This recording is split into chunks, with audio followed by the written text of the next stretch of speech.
So our first DLC offering is called First Strike. It releases February 1st. It has 5 new levels in it, 4 brand new multiplayer maps, as well as a zombie level called Ascension. Kowloon is inspired by the single-player campaign level that was also set in Kowloon City, China, but the actual design and the layout and the geometry in the map is built from the ground up for MP. Kowloon is the only map that has zip lines, which will allow players to quickly get from point A to point B. The trade-off to that is that you're completely exposed while you're on the zip line. You can't use your weapon. It's going to get you to your location much faster, but there's also the risk that you're going to get shot. Discovery is an Antarctic research station that was a German outpost left over from World War II. The two sides of the map are divided by a deep chasm. You're always kind of fighting for control over that crossover from one side of the map to the other. My tips for Discovery is really just learning the layout of the map, understanding how that chasm can impact the flow of the gameplay, and always being conscious of the exposure that you have to long-range weapons. You might be on a snow bridge and somebody throws a grenade, which collapses the floor around you.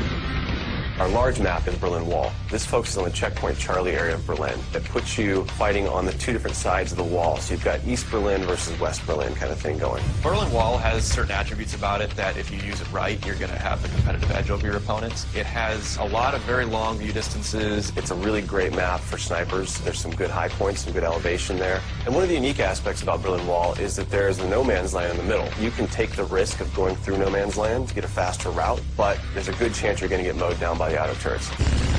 The stadium is one of my favorite maps. I am a running gunner, so I tend to like that map. It's going to provide those close quarter players tight adrenaline action-packed experience. So never underestimate the value of tactical insertion, and always be checking your corners and realize that these engagement distances are going to be really small, so use that to your advantage. I think it's going to cater to a lot of the players who just like the frenetic style of gameplay that Call of Duty has to offer. One of the big agendas with this map pack is we wanted to listen to the feedback that people have been giving about all the maps they've been playing with the release of the game. They want more verticality, more sniper opportunities. They really love the interactivity that we did. These are components that we wanted to bring back in a pretty big way in the first DLC offering. First Strike is going to be available February 1st for 1,200 Microsoft points, and it'll be available on Xbox 360 first.